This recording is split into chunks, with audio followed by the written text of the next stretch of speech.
The Korean War is often remembered through its front lines and armistice lines, through frozen hills and shifting maps. What is less discussed is how quickly both sides learned that supply chains mattered as much as firepower. This was not a war where abundance followed the soldier.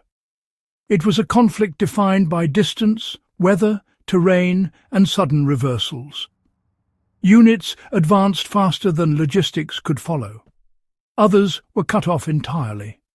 In those gaps, survival depended not on what a soldier was issued, but on what could be found, repaired, or taken from the enemy.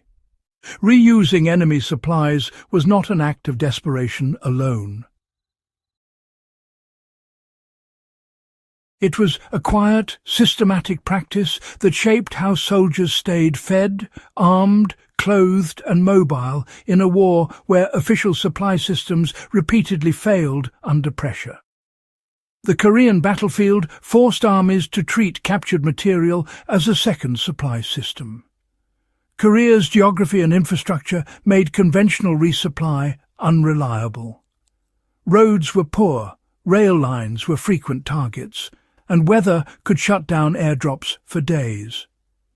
Both United Nations forces and Communist forces quickly learned that enemy material was often closer and more reliable than their own depots. Captured weapons, ammunition, clothing and food were not treated as curiosities.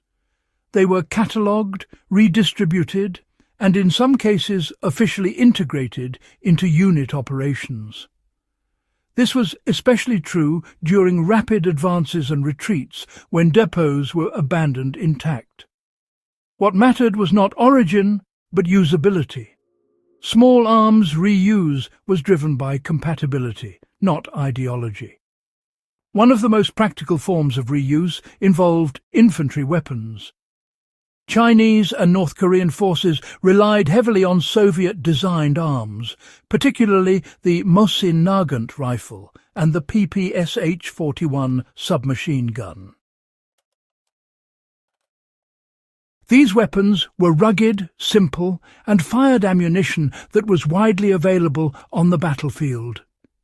United Nations troops occasionally used captured Soviet weapons when their own arms malfunctioned, or when ammunition shortages arose. More commonly, Communist forces reused American weapons, particularly carbines and automatic rifles, when captured in quantity. Ammunition compatibility dictated these choices. A weapon without ammunition was dead weight. Soldiers became highly aware of calibers, interchangeability, and the reliability of enemy manufacturing. Captured ammunition became a logistical equalizer. Ammunition shortages shaped combat decisions more than most after-action reports admit. In prolonged engagements or during encirclements, captured ammunition often determined how long a unit could remain operational. Soldiers scavenged ammunition from battlefield casualties, abandoned positions, and supply dumps. They learned quickly which rounds could be trusted and which were prone to misfires due to storage or manufacturing inconsistencies. This experience reinforced a lesson that later militaries formalized. Redundancy in calibers and simplified logistics increased resilience under combat stress. Enemy rations were often more valuable than issued food. Food was a constant concern, particularly in winter. Rations were heavy, limited, and frequently delayed. Soldiers on all sides reused enemy food supplies not because they preferred them, but because hunger eroded combat effectiveness faster than fatigue. Chinese and North Korean troops often captured American rations that were calorie-dense and required minimal preparation. Conversely, United Nations troops sometimes relied on local or enemy food stocks when supply lines were disrupted. This practice highlighted the importance of adaptable diet planning in military doctrine, influencing later emphasis on flexible, culturally neutral ration systems. Clothing and cold weather gear became critical targets. Korean winters exposed weaknesses in standard-issue clothing. Frostbite incapacitated more soldiers than enemy fire in some campaigns. Captured enemy clothing, especially cold weather gear, was often reused immediately. Chinese forces were known to reuse American boots and coats when available, while UN troops sometimes adopted locally sourced or enemy cold weather items better suited to the environment. This exchange was pragmatic, not symbolic. Warmth preserved fighting strength. The Korean War directly influenced later investments in modular, climate-specific military clothing systems. Medical logistics suffered the same vulnerabilities as food and ammunition. Bandages, antiseptics, and basic surgical tools were frequently reused when captured. Soldiers learned to evaluate enemy medical supplies quickly, discarding what could not be trusted and preserving what could save lives. This experience reinforced later doctrine, emphasizing standardized medical packaging, labeling, and training to ensure that captured or allied supplies could be safely integrated when needed. Vehicles and equipment were reused as mobile resources.